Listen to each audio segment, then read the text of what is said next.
Estamos sempre com muita informação para você. E olha, o motorista que atropelou e matou um idoso dentro de um autódromo foi transferido para o centro de detenção provisória. De acordo com a polícia, apesar de ter ingerido bebida alcoólica, ele poderia responder ao processo em liberdade, mas como não pagou a fiança, continuou preso.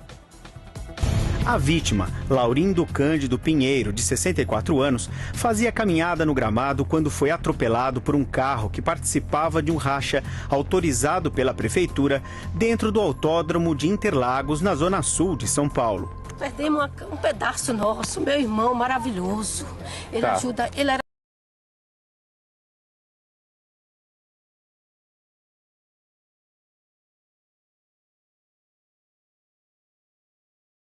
acertando em cheio o idoso, que chegou a ser socorrido, mas não resistiu aos ferimentos. A segurança aqui no portão não existe, tá? Porque senão não deixava o cara entrar, fazer racha dentro do autódromo. Entendeu? Um local onde é destinado só às pessoas que fazem caminhada, entendeu? Na delegacia foi comprovado que José Cláudio havia ingerido bebida alcoólica. Mas como o teste do bafômetro registrou uma pequena dosagem de álcool, a lei permite que ele responda ao processo em liberdade após o pagamento de fiança, que no caso dele foi estipulada em R$10 mil. Como ele não tinha o dinheiro, continuou preso e foi transferido para um centro de detenção provisória.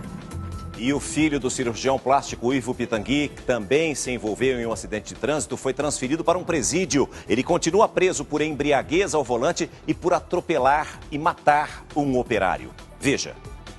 O empresário Ivo Nascimento de Campos Pitangui, de 59 anos, deixou a delegacia algemado e num camburão. Ele foi transferido para o complexo penitenciário de Bangu, na zona oeste do Rio de Janeiro. Pitangui foi preso em flagrante depois de atropelar e matar um operário de 44 anos na zona sul da cidade. De acordo com testemunhas, ele perdeu a direção do carro, bateu em um poste e depois na vítima. Tanto o empresário quanto o operário foram socorridos. Ivo teve traumatismo craniano, já o trabalhador não resistiu aos ferimentos e morreu.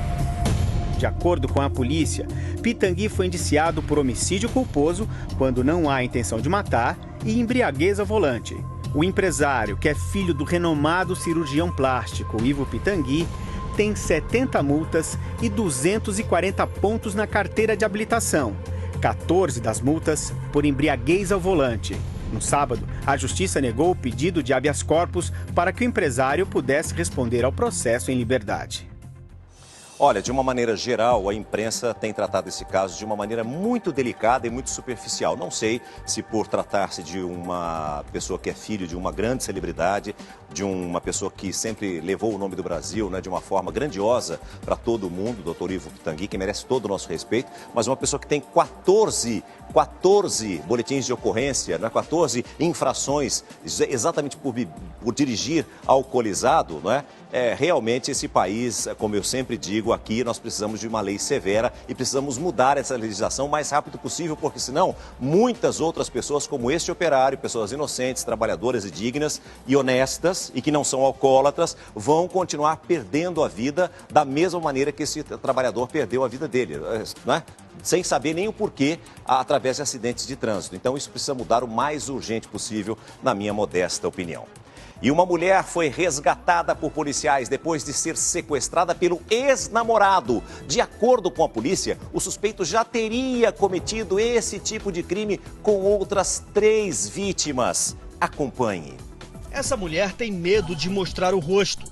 Ela foi sequestrada pelo ex-namorado. Fiquei umas 3 horas e meia na Vila do Pinheiro.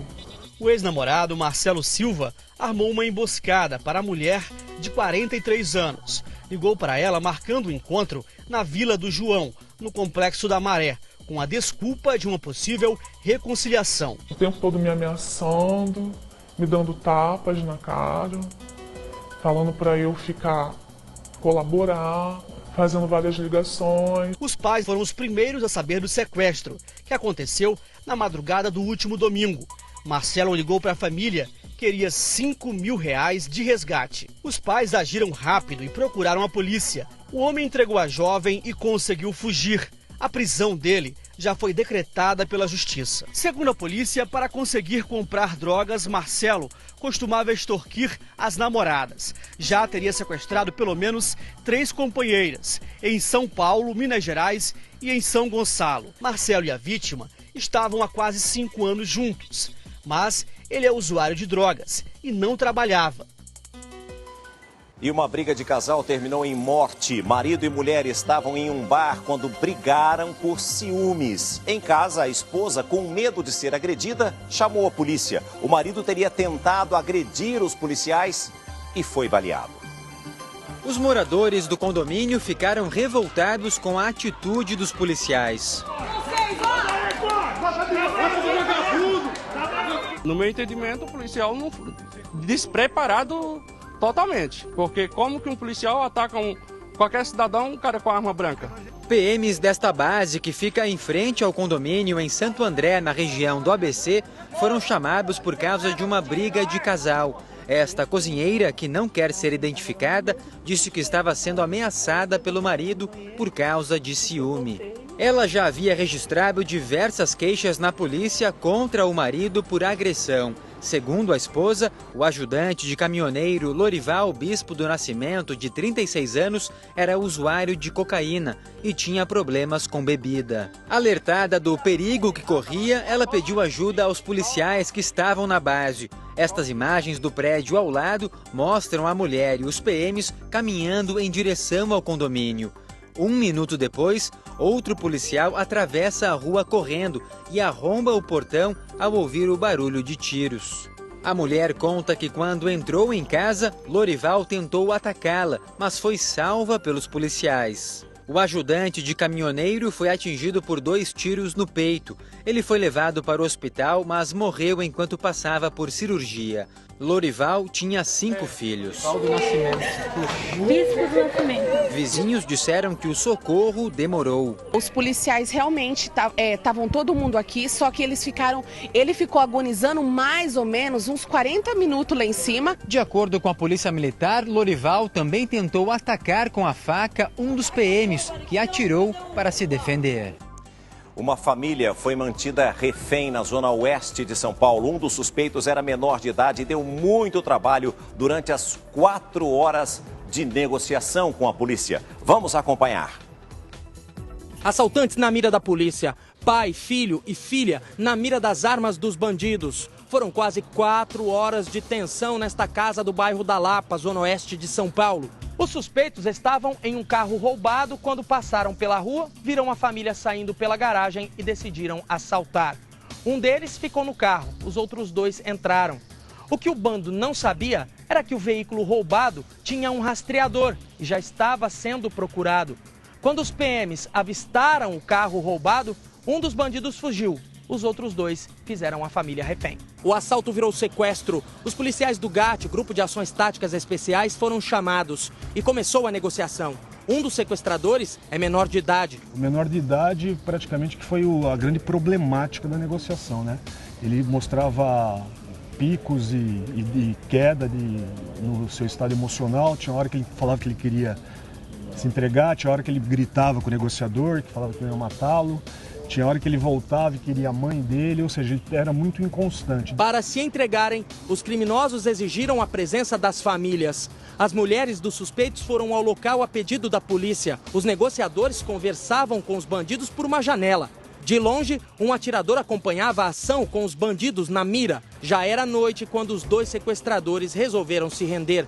Um policial fotografou o momento da prisão. Eles queriam, na verdade, sair armados, só que o procedimento padrão não é esse. Então aí a gente falou para eles jogarem a arma na piscina, que era o local mais adequado ali no local, foi feito, eles jogaram a arma e a equipe do GAT invadiu o cômodo, liberou os reféns. As 2 armas que estavam com eles foram apreendidas. A família não ficou ferida, mas não quis gravar entrevista. O domingo foi de luto e protesto para moradores do Morumbi, um bairro da zona sul de São Paulo. A manifestação pediu o fim da violência, como a que tirou a vida de um pai de família que foi simplesmente ao shopping buscar a mulher e morreu após ser assaltado. Veja na reportagem de Samara Bastos. moradores do Morumbi e da cidade de São Paulo. Todos reunidos por um único pedido. Quantos Andrés terão que morrer para que nosso governador tome as devidas providências? Um grito de socorro pela união e pela nossa segurança, pela segurança dos nossos policiais. Com a violência dessa cidade. Moradores do bairro do Morumbi, na zona sul de São Paulo, vestiram preto neste domingo para protestar e homenagear André Ribas, morto no último dia 14. A situação está chegando a extremos já há muito tempo e o André, na realidade, ele está representando todos nós que poderíamos estar parado aí também ter sofrido infelizmente, essa perda dele. André foi morto com 2 tiros no peito. As câmeras de segurança mostram exatamente como foi o crime. Era por volta das 8 horas da noite. A rua estava movimentada. Repare que André estaciona o carro e desce. Ele é abordado no momento em que pega uma mochila no banco traseiro. O que roubaram do André? No fim, nada. No fim, acabaram não roubando nada, porque o celular estava no bolso, a chave do carro também, então eles não conseguiram levar o carro. A carteira ele havia esquecido em casa, então eles levaram uma pasta que ele carregava documentos, contas para pagar, só isso. Acabaram não levando nada. A ação foi muito rápida. Nas imagens, André parece não reagir. Mesmo assim, os criminosos disparam 2 vezes. Logo em seguida, entram no veículo dele, mas não conseguem dar partida. Eles fogem a pé. Repare que um corre com a arma na mão. Ele tinha esse hábito de estacionar o carro fora do shopping. Minha cunhada sempre chamava a atenção dele. Às vezes ele parava no farol, não fechava o vidro.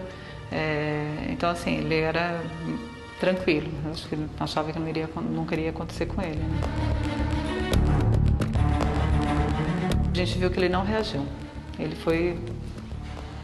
Atiraram nele assim de graça.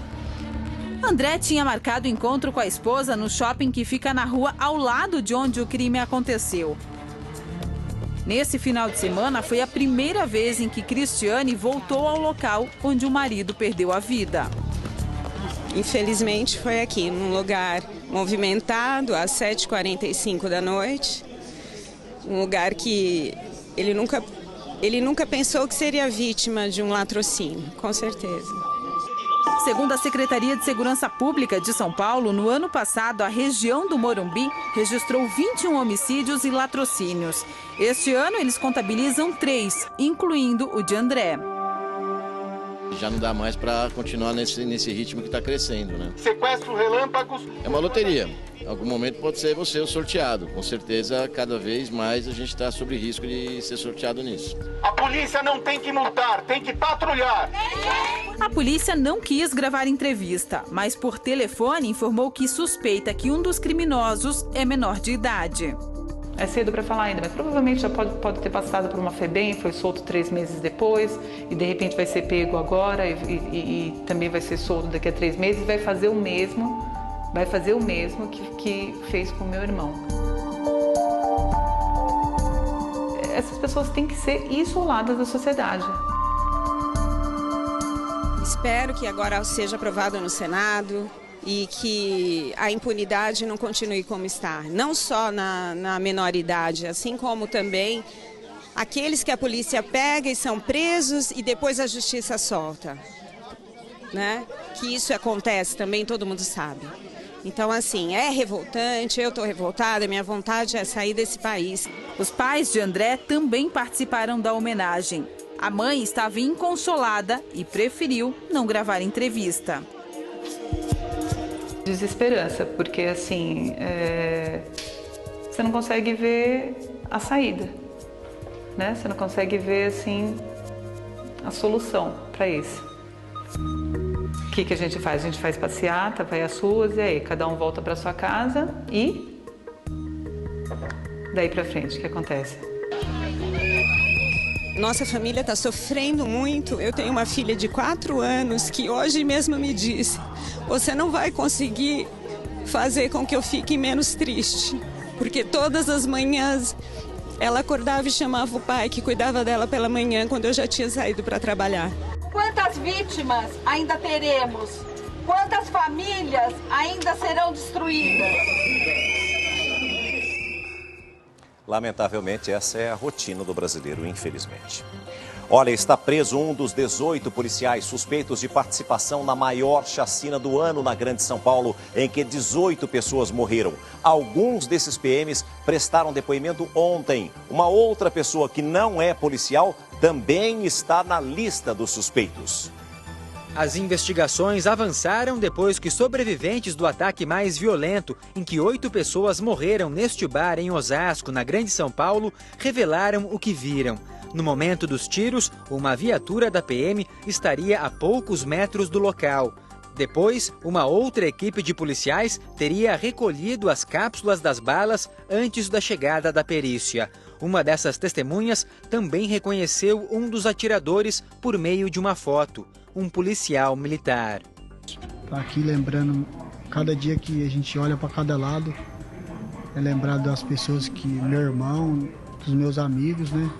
Que eu penso que eles amanhã ou depois poderia estar chegando aqui para me cumprimentar, para a gente brincar como a gente brincava, dar risada, assistir um jogo e tal. E eu sei que isso não vai acontecer mais, né?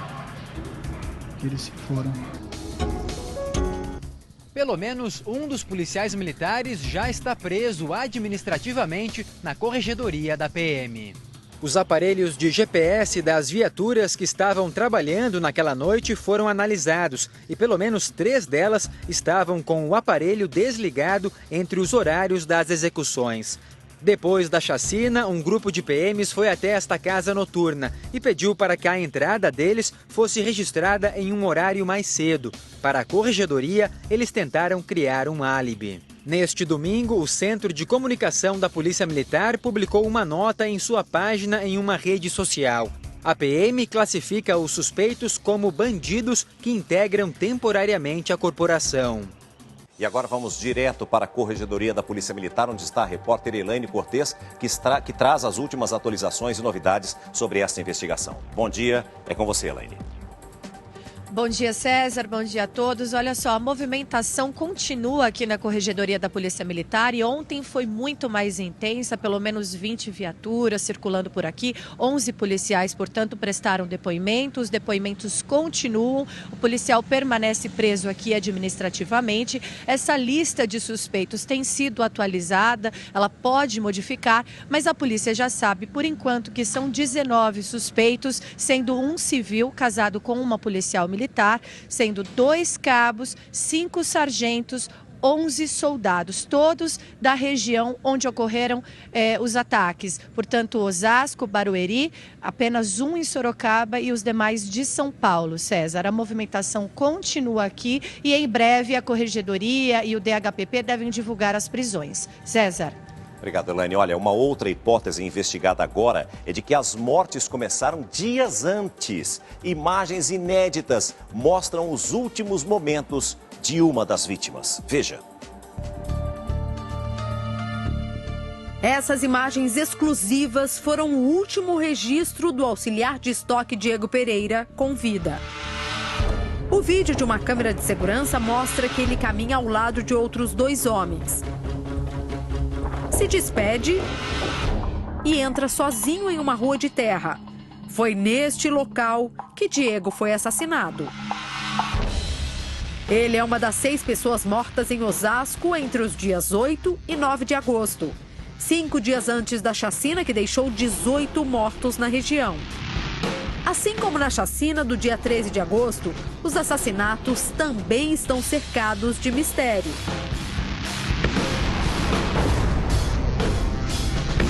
Madrugada, pouco movimento e maneira de abordagem. Essas características são alguns dos motivos que fizeram com que familiares de vítimas acreditassem que, na verdade, a chacina aqui em Osasco começou bem antes. Diego Pereira, 27 anos. Vanessa, mulher dele, já está de 9 meses e só aguarda a chegada da pequena Alicia, mas sem felicidade alguma no olhar. Eu recebi essa notícia achando que era mentira, que meu irmão estava mentindo para mim, que ele estava indo lá na minha casa mentir para mim. Na noite em que foi assassinado, Diego saiu de casa por volta de 2 horas da manhã. Câmeras de segurança do comércio local mostram que ele usava boné, bermuda verde escura e camiseta branca. Nas mãos, carregava uma sacola preta. Ele caminha acompanhado por outras 2 pessoas. O horário registrado pela câmera indica 1h04 da manhã. Mas segundo o responsável pela loja onde o equipamento está instalado, o relógio do sistema de segurança estava atrasado. Repare nesta cena. Diego para na esquina ao lado dos amigos e uma viatura da Força Tática da Polícia Militar passa por eles. Diego se despede dos colegas e caminha em direção à rua. Repare que um carro preto parece segui-lo. Cerca de 1 minuto depois, o carro preto volta. Uma viatura policial aparece. Uma ambulância do SAMU também chega, com as sirenes ligadas. 20 minutos depois, o veículo deixa o local com as luzes apagadas. Já não há mais o que fazer. Diego está morto. Foram 6 tiros a queima-roupa. Horas antes, na noite do dia 7 de agosto, um policial militar foi assassinado em um posto de gasolina, bem próximo da rua de terra onde Diego foi morto. A morte deste policial é apontada como uma das motivações da chacina. Assim como outras vítimas das 2 chacinas, Diego tinha passagem pela polícia. Ele estava recuperado das drogas? Nossa, ele estava de boa. Essa mulher que tem medo de mostrar o rosto perdeu o irmão na mesma madrugada, a 1h44 do dia 8 de agosto. Rafael Santos, 24 anos, ou só Rafael da Leste, como gostava de ser chamado. O crime aconteceu nessa rua. Rafael acompanhava o primo no caminho de volta para casa, quando foi atacado por um grupo de atiradores. O primo de Rafael também foi atingido pelos tiros, mas foi socorrido e conseguiu sobreviver. Nós avistamos um carro preto, 2. Aí ele mandou nós parar, e mandaram nós botar a mão na cabeça. E perguntou se nós tinha passagem por a polícia. Meu primo virou e falou que tinha. Aí nisso ele já começou a atirar no meu primo. Aí eu falei pra ele que não tinha passagem, mas mesmo assim eles começaram a atirar em mim também. Outros 4 homens, entre eles adolescentes de 16 e 17 anos, foram mortos nesta primeira chacina. Os crimes do dia 8 lembram muito a barbárie que aconteceu em um bar de Osasco no dia 13. Nessas imagens, é possível ver que homens encapuzados invadem o local e colocam as vítimas contra a parede. Testemunhas contam que eles abriram fogo depois de perguntarem quem tinha passagem pela polícia.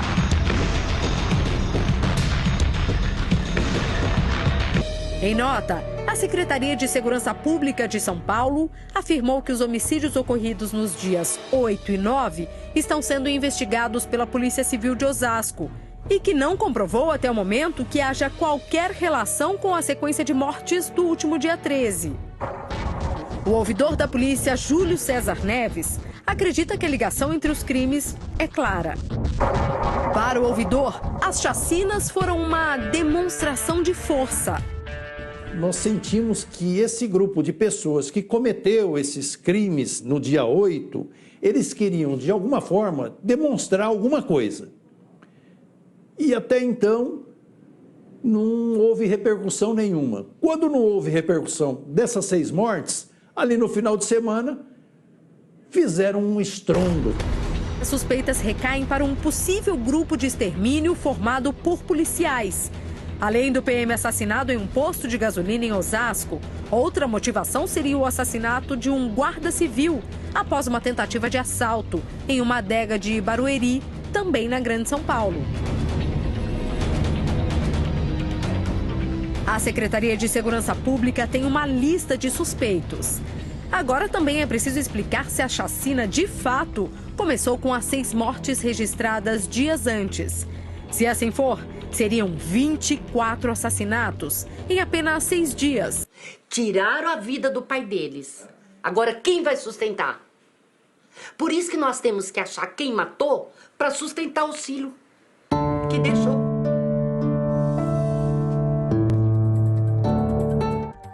E uma jovem de 18 anos morreu vítima de bala perdida em Salvador. Ela saía de um culto religioso quando foi baleada. Vamos ao vivo até a capital da Bahia conversar com o repórter Walter Lima, que tem as informações. Ô Walter, a polícia já sabe o que aconteceu? Bom dia para você.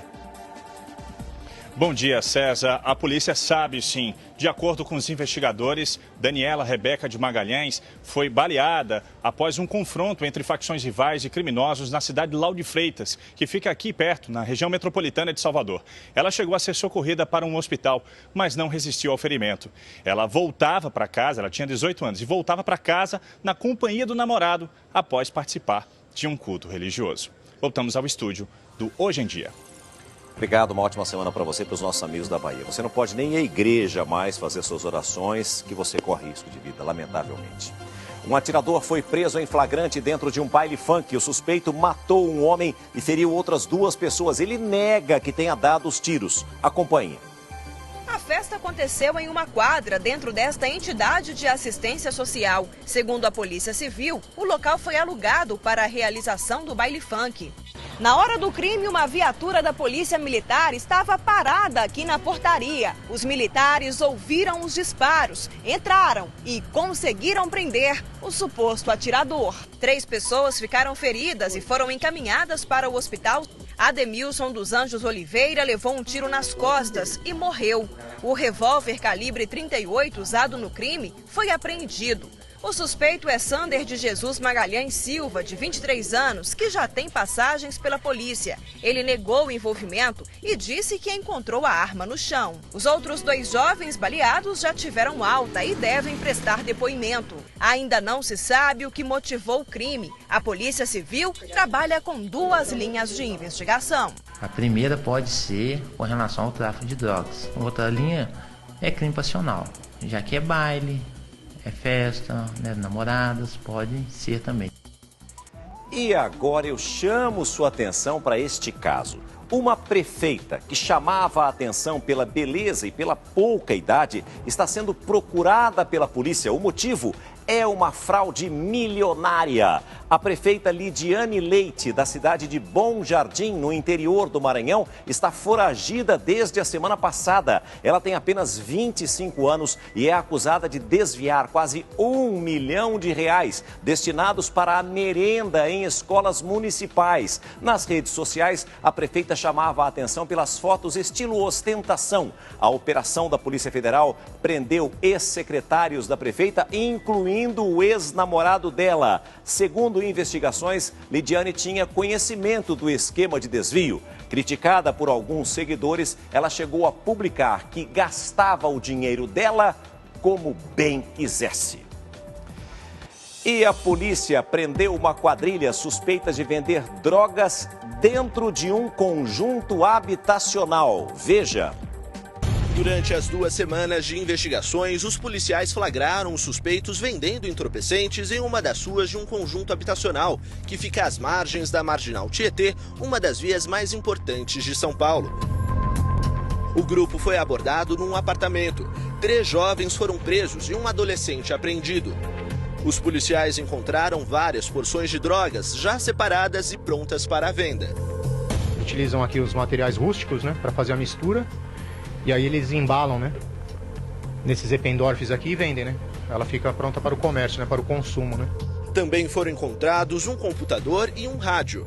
O que mais chamou a atenção da polícia foi esse aparelho odontológico que o adolescente não soube explicar de onde veio. 3 deles, né? 3 deles autuados por tráfico e um 4º indivíduo aí a gente vai verificar aí se é usuário mesmo do que se trata, né? O adolescente irá responder por desacato por ter xingado os policiais. Se ficar provado que as peças encontradas no apartamento foram roubadas, ele poderá ser enquadrado no crime de receptação. Os outros criminosos já têm passagem pela polícia e foram presos em flagrante. E a polícia descobriu um desmanche de veículos nos fundos de uma loja de carros.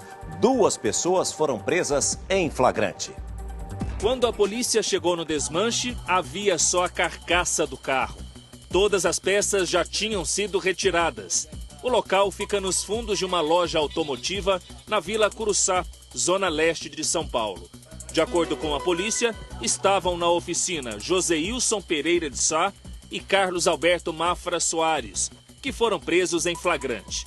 Eles não falaram o que faziam na oficina. Você olha de frente, você vê um desmanche normal, mas o que eles fazem? Eles abrem a porta, o carro roubado entra lá, eles acabam desmontando com muita rapidez, separam as peças, os agregados, tudo que tem número de série, eles desaparecem. A prisão faz parte de uma operação do Garra, o grupo de elite da Polícia Civil, para combater o roubo de carros, rastreando os receptadores. Na última apreensão, o desmanche dos veículos era feito em 40 minutos. O dono do que restou do carro é este homem que prefere não ser identificado.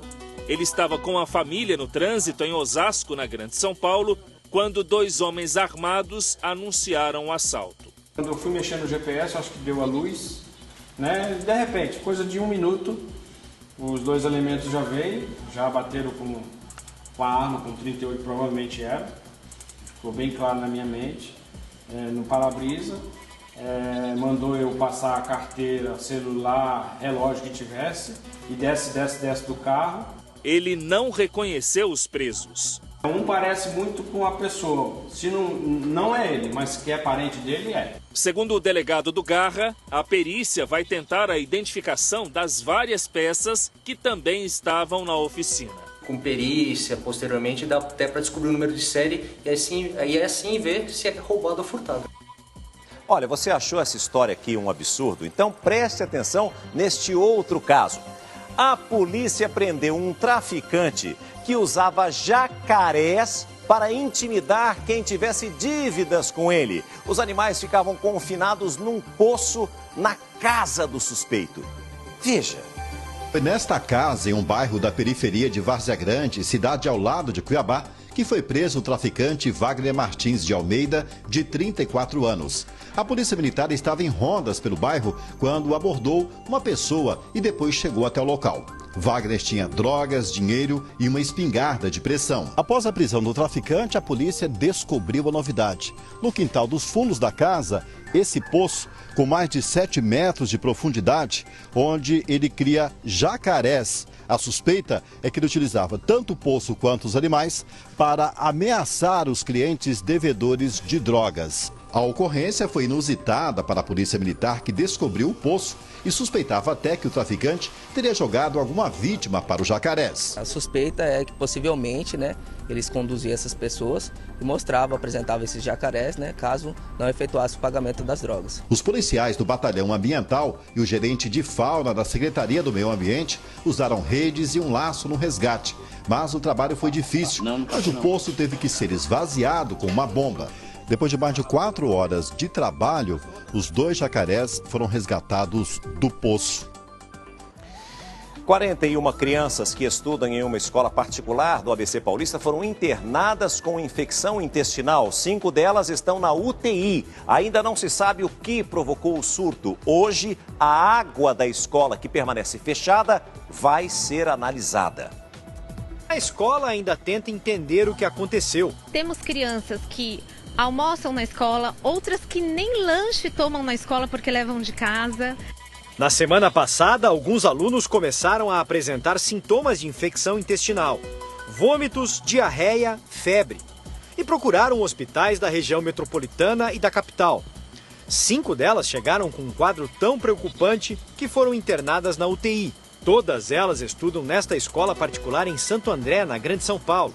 Na porta, o aviso diz que até quarta-feira as aulas estão suspensas. A vigilância sanitária recolheu amostras de comida e de água no colégio. A análise vai confirmar se a contaminação aconteceu aqui e qual bactéria provocou o surto. Até quarta-feira, os resultados devem ser divulgados. A identificação da bactéria pode ajudar no tratamento das crianças que ainda não têm previsão de alta. O caso mais grave é o de Caio, de apenas 8 anos. Ele é sobrinho de Gabriela. Passou por uma cirurgia e está sedado. Cada melhora que a gente vibra como se ele tivesse nascido de novo. A gente tem certeza que ele vai sair dessa. Olha, era o que faltava. Não tem água custa caro e a que tem ainda está infectada, pelo amor de Deus. Olha aqui, não temos ainda previsão para a cirurgia de separação das gêmeas siamesas Maria Clara e Maria Eduarda. A cirurgia estava marcada para o último dia 12, mas uma bactéria no hospital impediu o procedimento. Agora, o problema é outro. Veja na reportagem. Há 40 dias em Goiânia, Denise e Kaique estão prestes a voltar para Salvador, na Bahia, com as filhas Maria Clara e Maria Eduarda, mas sem conseguir a cirurgia de separação das meninas. Nós estamos pensando em voltar, porque nós não temos previsão de quando vai ser a cirurgia, de quando vai ter uma vaga na UTI, é por isso que nós estamos precisando voltar, preferindo voltar do que ficar aqui sem resposta nenhuma. Nos planos feitos com a equipe médica, o casal se programou para passar 40 dias em Goiânia. Tempo que seria suficiente para fazer a cirurgia e para o pós-operatório, caso não houvesse nenhuma complicação. Mas até agora não passaram nem pela primeira etapa do planejamento. A gente está aqui e vamos. E aí a gente está conversando com o doutor, só que ele disse que não vai liberar a gente ir, porque a gente veio para fazer essa cirurgia. E a gente vai voltar para depois ter que fazer todos os tipos de exame de novo nelas. Sem contar que elas têm que fazer a cirurgia, porque é muito complicado elas assim. Eles estão acolhidos na casa do interior e têm contado com a solidariedade de pessoas que se sensibilizaram com o caso deles, para arcar com todas as despesas que têm com as filhas. Com dinheiro, com valores, com fralda, lenço umedecido, doação, né, que o povo está ajudando a gente. E sem essa ajuda, vocês não teriam condição de ficar? Não teria condição de ficar, de jeito nenhum. As meninas estão com 4 meses. Elas nasceram unidas pelo abdômen e compartilham o fígado. De acordo com o cirurgião pediátrico Zacarias Calil, o caso delas é bem mais simples do que o dos gêmeos siameses Heitor e Arthur. Mas sem a UTI pediátrica não é possível fazer o procedimento. Elas apresentam apenas a união de um órgão, né, que é o fígado. Então é um procedimento mais rápido, né, que não envolve tanto trabalho, tanto equipamento, né, medicamento, assim, quer dizer, o mais importante é o pós-operatório, né? O pós-operatório tem que ser numa unidade de terapia intensiva. Desde 1999, Zacarias Calil realiza cirurgia de separação de siameses no Hospital Materno Infantil. O tratamento feito pela equipe dele é referência mundial. Zacarias explica que no Materno Infantil existem 10 vagas na UTI pediátrica. 6 delas estão ocupadas por pacientes crônicos. Por isso, sobram apenas 4 vagas para atender toda a demanda. Tem pacientes que estão lá há mais de 2 anos. São 6 pacientes que estão internados na unidade de terapia intensiva há longo tempo, né? Porque nós não temos um suporte para esse tipo de paciente fora da unidade. Quer dizer, o Estado, o município não tem o home care para esse tipo de pacientes, que seria pacientes que apresentam necessidades especiais, que necessitam de oxigênio, que necessitam de respirador em casa. Quer dizer, então nós não temos home care.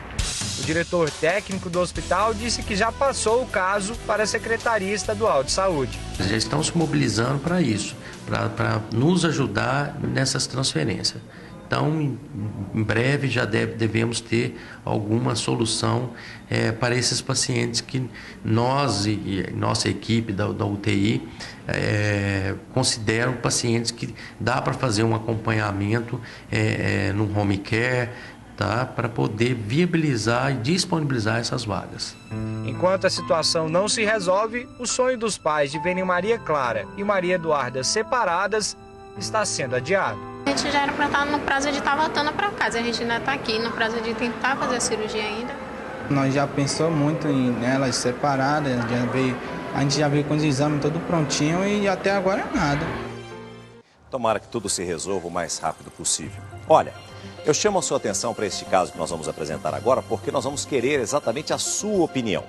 Uma psicóloga provocou uma polêmica ao afirmar que beijar os filhos na boca é algo muito sexual.